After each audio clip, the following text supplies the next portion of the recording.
안녕하세요. 식품위생학 7주차 강의를 시작하도록 하겠습니다.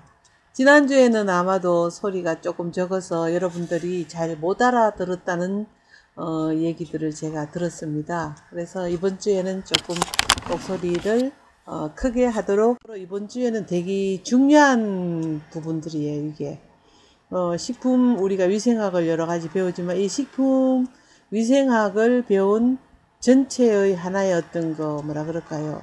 핵심만을 기본적인 걸 다 알고 난 다음에 이 핵심을 정리해 가지고 적용을 시키는 것이 바로 이 8장에 다 녹아 있다고 여러분들이 생각을 하시면 될 것 같습니다. 식품 안전관리 인증 기준이라 이래 가지고 여러분들 해썹이라는 얘기는 많이 들으셨죠? 해잘드, 어널리시스, 크리티컬 컨트롤 포인트라고 그래갖고 위의 요소를 중점적으로 관리하는 포인트이다. 이렇게 내가 HA하고 CCP로 이제 분리를 해갑니다. 위의 요소고 중점 관리를 하는 중점 관리 위에 한 요소를 중점적으로 관리함으로 해서 식품이 안전하게 된다. 이런 뜻으로 여러분들이 해석을 하면 되겠죠. 그래서 이 8장에서의 학습 목적은 해썹을 이해하고 설명을 한다 하는 게 바로 이 배우는 목적이 되겠고, 그것도 목표로 삼는 것은 해썹의 개요 및 특징을 설명한다. 그 다음에 해썹 선행요건 및 7원칙을 설명한다. 그 다음에 세 번째는 코덱스 지침에 의한 해썹 적용 순서를 설명한다. 네 번째는 단체급식 및 외식 산업에서의 해썹을 설명한다. 이렇게 학습 목표를 크게 네 가지로 보고 있습니다. 자, 그러면은 뒷페이지 넘어가 볼게요. 자, 여기는 해썹 시스템의 개념이라든가 뭐 역사에 대한 것을 제가 이제 적어놓은 나름대로 적었는데, 해썹은 바로 시스템적으로 가는 겁니다. 해썹 시스템은 해잘드, H가 해잘드고, 어널리시스 A, 그 다음에 C는 크리티컬, 그 다음에 또 C가 컨트롤 포인트 시스템, 이렇게 해서 위의 분석입니다. 위의 분석. 그리고 위에 한 것이 어디에가 위에 한가, 어떤 위생상의 해를 가져오는가 하는 것을 분석을 하고 위의 요소를 가지고 크리티컬 중요하게 관리하는 점을 어디에다 두는가, 이렇게 됩니다. 그래서 이 해썹 시스템은 식품 안전관리 인증, 해썹을 우리가 식품 안전관리 인증 기준이라고 이렇게 얘기합니다. 그래서 이 해썹은 식품의 원료에서부터 시작해가지고 제조, 가공 및 유통 등 최종 소비자가 섭취할 때까지 각 단계에서 발생할 수 있는 위해 요소를 규명하고, 이 위해 요소 바로 해잘드입니다. 해잘드. 위해 요소를 규명을 하고 이를 중점적으로 관리하기 위한 중요 관리점을 결정함으로써, 중요 관리점이 바로 크리티컬 컨트롤 포인트입니다. CCP입니다. 결정함으로써 식품의 안전성, 그 다음에 건전성 및 품질을 확보하기 위한 과학적인 위생관리다. 이래 되어 있습니다. 이거는 5자인 것 같아요. 그래서 이거는 우리나라에서 해썹 식품안전관리 인증기준은 실제적으로 1995년에 우리나라에 이제 도입이 됐습니다. 그러고는 지금 뭐 해썹이라 하면은 2020년 12월 1일까지 4단계 해썹까지 모든 걸 다 적용을 이제 시키게끔 되어져 있는데, 해썹은 실제적으로 뒤에다 아마 설명을 제가 충분히 잘 해 놓습니다. 한번 볼게요. 해썹이 그러면은 어떻게 이제 개발이 되어졌는가를 볼 때에 맨 먼저 이거 우주식량으로서 우주식량을 만들기 위해서는 안전하고 위생적으로 탈이 없어야 되기 때문에 이 우주식량을 만들기 위해서 해썹이라는 시스템을 도입을 하게 됩니다. 그래서 이 해썹이라는 것은 1950년대에 후반쯤 될 거야. 아마 미국의 그 필스버리사가 미 나사, 미 항공우주국의 우주조정사 식품을 납품을 하면서 이제 비롯된 겁니다. 그래서 이거는 이제 아마 나사에서 이제 그 달나라 로켓을 쏘아 올리는 거에 대한 건데, 여기 탑승을 하고 있는 우주 어떤 그 뭐라 그럴까요, 조종사들이 이제 밥을 먹어야 되는데, 만약에라도 혹시 위한 요소들이 뭐 만약에 그 들어가 있다든가 해서 무슨 육안으로 볼 때는 아무 문제가 없지만 시간이 지나면서 만약에 식중독균이 들어가 있다든가 하면은 안 되기 때문에 어떻게 할 수가 없잖아, 그죠? 그래서 이 사람들의 완전 무결한 식품을 만들기 위해서 착안한 것이 바로 해썹 시스템입니다. 이거는 보면은 이제 그 원료를, 그러니까 여기는 뭐 야채들이잖아. 그래서 야채들을 재배하고 이것도 토양이라든가 여 키우는 식물이라든가 이런 것들도 다 원료조차도 안전한 것을 선택을 해가 결국은 식량을 만들게 되는데, 보면은 1950년대에 나사의 우주식품 개발에서 이제 유래가 되었습니다. 그래서 필리스버리사가 바로 우주 조종사용 식품을 납품하면서 이 해썹을 적용을 하게 됩니다. 그래서 우주에서 조종사들이 임무를 수행하는데 식품으로 인한 어떤 그 식중독이 일어난다든가 하면 안 되기 때문에 그 식중독 방지를 하기 위해서 엄격한 품질 관리를 요구를 했습니다. 이 나사에서. 그러다 보니까 이 필리스버리사가 이 기준을 충족시키기 위해서 유해 요소들을 이제 차단을 하는 그런 방법을 고안을 합니다. 그리고 1973년 여기 보면은 60년대에는 우주식 개발에 사용된 방법이 미국에서 GMP로 적용을 했다 했는데, GMP는 뭔가 하면 Good Manufacturing Practice라고 그래가지고 아주 우리 그 해썹을 적용하기 위해서는 어떤 좋은 제조 환경을 만드는 겁니다. 뭔가 하면은 우리 해썹에서는 선행 요건이라고 얘기를 하는데, 영업장이 깨끗하다든가 또 아니면은 개인 이성이 깨끗하다든가 작업장 밖에 어떤 그 환경적인 요인으로 인해 가지고 식중독이 발생되지 않도록 한다든가, 뭐 아니면은 또 뭐 포충동 관리를 한다든가 화장실이라든가 물이라든가 이런 것들에 대한 모든 것들을 해썹을 하기 전에 선행 요건이라는 선행적으로 만들어져야 되는 그런 조건들이 있습니다. 그래서 그거를 잘 하는 것을 해썹을 한다면은 여기서는 이제 GMP로 가죠. 지금은 GMP가 건강기능식품을 만드는 제조회사는 무조건 GMP 인정을 받아야 됩니다. 그래서 GMP 시스템을 적용시켜 가지고 여기도 똑같이 뭐 청결구역이라든가 일반구역이라든가 이러한 것들을 다 적용시켜 가지고 아주 깨끗하고 좋은 환경에서 제품을 만들도록끔 하게 되어 있습니다. 그 다음에 1973년에는 미국 FDA에서 저산성 통조림 제조의 해썹 개념을 적용을 했다. 산성이 되면은 오히려 이제 식중독을 일으킨다든가 하는 그런 우려로부터는 조금 저하가 되어지는데, 저산성이면은 어떤 식중독 발생 우려가 높기 때문에 이때 해썹 개념을 적용을 시켰습니다.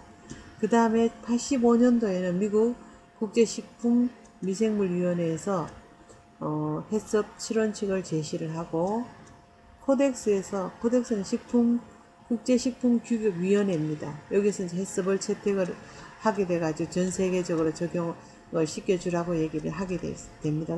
그래서 우리나라는 식품위생법에다가 아예 해썹 적용 규정을 규정을 시켰습니다. 그 다음에 2000년에는 집단급식소에 대해서 우리나라에서는 10월부터 적용을 하게 됩니다. 지금 현재는 전 세계적으로 이 해썹 시스템을 적용을 하고 식품 안전의 대명사로 인식이 되어져 있습니다. 그래서 학교 급식 같은 데에도 이 해썹을 인정받은 회사에서 생산하는 제품을 받게끔 그렇게 우리가 납품을 할 수 있게끔 그렇게 되어 있고, 군대 군납식품이라든가 아니면 일반 산업체 식품도 다 해썹을 받게끔 이제 법적으로 규제를 해가지고 뒤에도 나옵니다만 2020년 12월 1일까지는 그 의무 적용 품목들의 4단계로서 매출이 1억 미만이고 종사원의 수가 5인 이하라 할지라도 다 적용을 해야 됩니다. 그래서 올해가 바로 그 2020년이기 때문에 올해 해썹 지정을 받기 위해서 굉장히 많은 회사에서 이런 지정받기 위해서 노력을 많이 하고 있죠.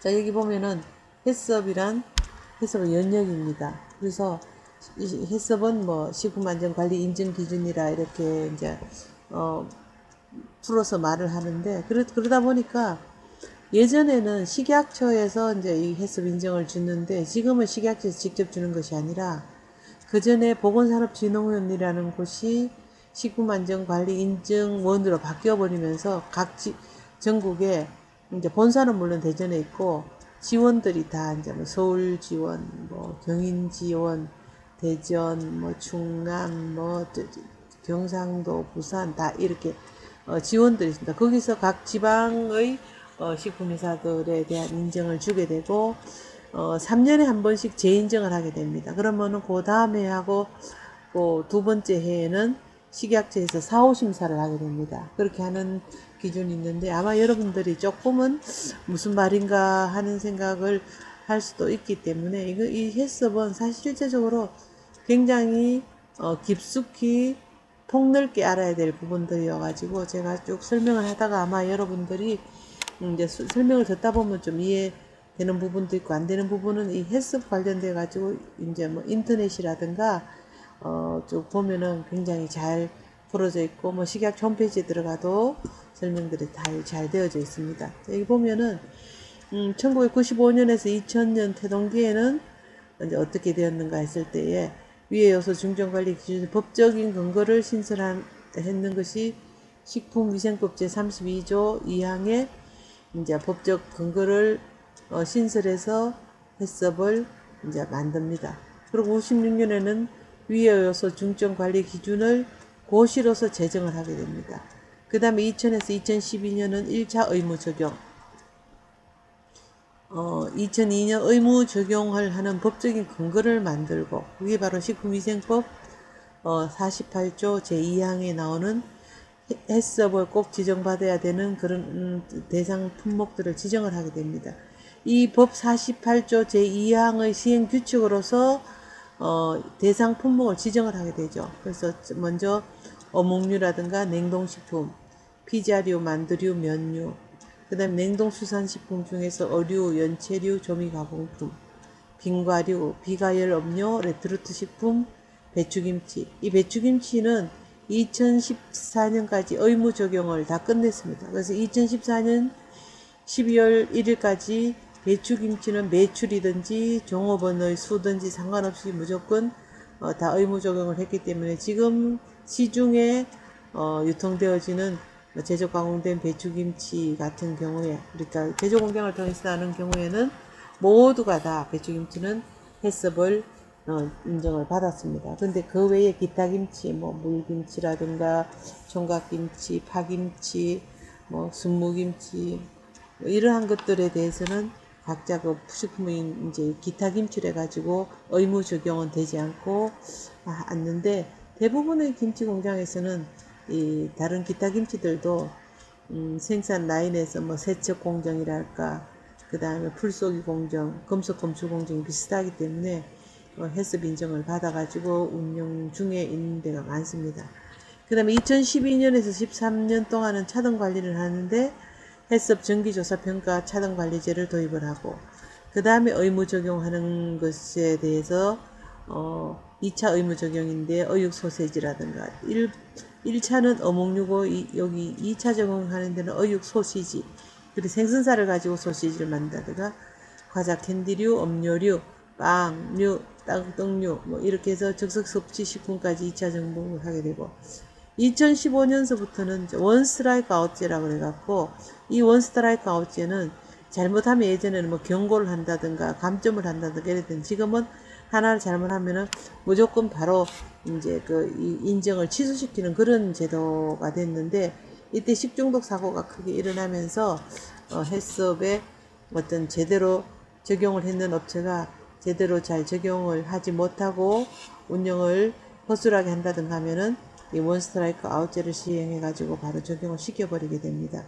그러면은 원료 뭐 정기조사라든가 평가 결과 60점 미만이 나왔다든 혹은 주요 안전조항이 부실하게 됐을 경우에는 해썹 인정을 취소를 시키게 되는데 여기 보면은 원료 검수를 실시를 안 했다. 원료가 들어왔는데 이 원료에 대한 어떤 뭐 중금속이라든가 잔류농약이라든가 미생물이라든가 이런 검사를 하지 않았을 때 그 다음에 작업장의 세척이라든가 소독을 실시하지 않았을 때.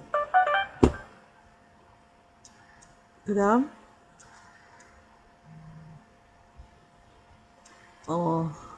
지하수 물을 쓸 때에 상수도 쓰고 지하수도 쓰고 이러는데 이 용수를 어떤 거에 쓰느냐에 따라 틀리는데, 상수도 같은 경우에는 수도 사업소에서 다 이 수돗물에 대한 살균 소독을 하게 돼 있지만, 물론 직접 비가열 식품인 경우에는 스스로 염소 소독 장치 같은 거를 별도로 그 자사해서 이렇게 설치해서 물을 사용하기도 하지만, 만약에 지하수를 쓰는 경우라면 꼭 살균을 해야 되고 살균 장치가 있든지 소독을 해야 되는데, 그걸 실시하지 않으면은 원스트라이크 아웃제에 걸려가지고 인정이 취소되고, 그 다음에 CCP 관리, 중요 관리점에 대한 관리가 미흡할 때 일을 하다는 얘기입니다. 그 다음에 인증 재심사, 연장심사제 2017년에서부터는 또 보면 위생안전 취약식품인 순대라든가 떡볶이 떡이라든가 알 가공품과 같은 것을 의무 적용하게끔 정했었습니다. 근데 10인 미만인 경우에는 2020년 12월 1일까지 해야 됩니다. 사실 이거 하나하나를 설명하려면 굉장히 시간이 많이 걸리고 설명할 것들이 많은, 이 생물학적, 화학적, 물리적인 위해 요소를 볼 적, 여기 보면은 나오죠. 원인이죠. 그러면 인체의 영향을, 건강을 해치거나 해할 우려가 있는 생물학적, 물리적, 화학적으로 위한 물질이 이런 식품 원료 관리라든가 제조, 가공, 유통, 보관 등 전 과정에서 혼입 또는 오염되어서 발생을 할 수가 있습니다. 그래서 생물학적인 요소로는 식중독균과 같은 거, 이런 식중독균, 세균, 혹은 부패된다든가 변질되는 이런 것들은 바로 생물학적인 요소가 되겠죠. 식중독균이라든가 곰팡이라든가 또 일반 세균이라든가 많이 있죠. 장티푸스균이라든가 이질균이라든가 콜레라균이라든가 이런 것들도 다 하나의 이런 식중독균이 되겠고, 특히나 여기서 우리 해썹에서는 오일오칠 같은 병원성 대장균인 오일오칠 같은 경우는 아주 빈도수도 높고 위험성도 높기 때문에 나중에 점수 평가하는 데서 9점이라든가 이렇게 주게 됩니다. 어쨌거나 생물학적인 요소, 물리적인 요소는 금속성 이물이라든가 유리 조각, 경질, 이물질, 포장재 같은 결함이 포장재가 떨어져 나갔다든가 이래 되면 이 물리적인 위해 요소가 되겠고, 그다음 화학적인 거는 잔류 농약, 그다음 유해 물질, 중금속 이런 것들이 되겠죠. 농약, 중금속 이런 것들이 위해 요소가 되게 되어 있습니다. 그래서 이런 위해 요소를 어디에서 중점적으로 할 수 있는가를 이제 만들게 되는데, 그 전에 보면은 우리가 말하는 해썹과 기존의 위생관리 방식의 어떤 차이점을 본다면은, 기존의 위생관리 방식은 최종 제품의 규격관리에 시간이 소요됩니다. 그러니까 쭉 전부 끝에 가서 이 검사할 때에 이제 어떤 그 위생관리가 이제 제대로 안 됐다면은, 이때는 다 끝난 상태에서, 포장까지 끝난 상태에서 검사를 하게 되면은 이 그전 단계에서 원료도 소진하게 되고, 공정상 일어나는 모든 인건비라든가 아니면은 경비라든가 비용과 같은 길이 발생을 하게 되잖아. 그죠? 그런데 비해 가지고 해썹 시스템은 공정관리를 통합니다. 그래서 현장에서 즉시 조치를 하기 때문에 시간이라든가 온도라든가 압력과 같은 거를 조절해 가지고 원료가 입고되고 나면은 보관, 가열, 냉각, 검사, 포장 이렇게 되는, 기존의 방식은 이걸 다 거쳤어야 되는데 비해 가지고 검사를 할 적에 이제 현미경적으로 이 제품이 이상이 있는가 없는가 해가지고 검사를 해서 이거를 또 배양을 해서 48시간이 지나면은 균이 없다 했을 때 출하가 되는데, 균이 있으면 다시 이 앞에 공정들이 다 그냥 제로 포인트로 돌아가야 되겠죠. 근데 비가 해썹인 경우에는 딱 가열을 한다든가 아니면은 냉각을 한다든가 하는 중요점을 잡습니다. 안 그러면 원료가 입고될 때에 어떤 시험 성적표를 봐서 부적합한가 적합한가를 보고는 사전에 이렇게 차단을 시킴으로 해서 여러 가지 사전 예방적인 차원이고, 그다음 과학적인 관리 시스템이라고 볼 수가 있겠습니다. 여기 보면은 기존 방식의 표고요. 또 마찬가지입니다. 기존 위생관리 방식과 해썹관리의 관리 지표를 했을 때에 GMP 등 기존의 위생관리 방식은 GMP는 Good Manufacturing Practice라고 그랬죠. 그죠? 이런 기준, 이거는 이제 어떤 거 시스템적으로 환경을 잘 맞추는 건데, 좋은 제품을 생산하기 위한 좋은, 제조, 공정이다 보면 되고, 해썹은 이런 공정관리 검사부터, 공정관리 또는 검사를 하는데, 원료에 대한 입고 검사를 하게 돼 있고, 그 다음에 혼합하면 혼합 비율, 열 처리할 때의 온도를 얼마나 했는가, 시간을 얼마나 두느냐에 따라서 미생물적인 것을 제어를 할 수가 있겠죠. 만약 온도를 100도씨에서 뭐 10분 이상 가열하면은 뭐 어떤 일반적인 웬만한 균들은 다 3일이 됩니다. 그래서 포장을 할 때도 충격이라든가 온도와 같은 것들 잘 맞춰서 하면은 출하될 때 100% 어떤 그 안전성이 보장되는 데 비해 가지고 이 같은 경우는 그렇지가 않다는 얘기입니다. 그 다음에 해썹은 살아있는 움직이는 실행 피드백 시스템이다. 얘가 위에 분석을 합니다. 그래서 어떤 그 위에 인자가 있는가를 검색을 해가지고 분석을 하고, 그 다음에 이 분석을 한 다음에 어떤 그 예방조치법을 알고 또 다시 이제 분석을 하고, 그 위에 인자를 파악을 하고, 요 위험한 요 어떤 해를 주는 요런 그 인자를 잘 관리를, 중요 관리점을 정해가지고 잘 관리를 합니다. 한계 기준은 뭔가 하면은 요 위에 분석했는 요 위에 분자 한 놈을 중요 관리점에서 어떤 한계에서, 만약에 세척 공정에서 이 위에 인자를 제어를 할 수가 있다면은 2번 세척을 했을 때는 뭐 생물학적으로라든가 물리학적으로 만약 위에 인자가 많이 제어가 안 되는데 3번을 시치니까 제어가 되더라. 이렇게 되면은 실험 결과치로 2번 세척했을 때의 어떤 거 뭐 야채 뭐 배추라든가 이런 거, 3번 세척했을 때의 배추, 이 상태를 각각 실험 분석을 의뢰를 하게 합니다. 하면은 거기서 결과치를 해가지고 적합이 나오면은 그 바로 한계 기준을, 그러면 3번 세척하는 것으로서 하자. 물의 양은 얼마이다. 이렇게 한계 기준을 맞추게 됩니다. 그 다음에 모니터링을 했을 때에 별 문제가 없다 하면은 그대로 돌아가고, 만약에 어떤 거 모니터링을 했는데 어떤 문제가 생겼다 하면은 여기서 개선 조치를 해서 다시 검증을 하고 이런 사이클로 돌아가게 됩니다.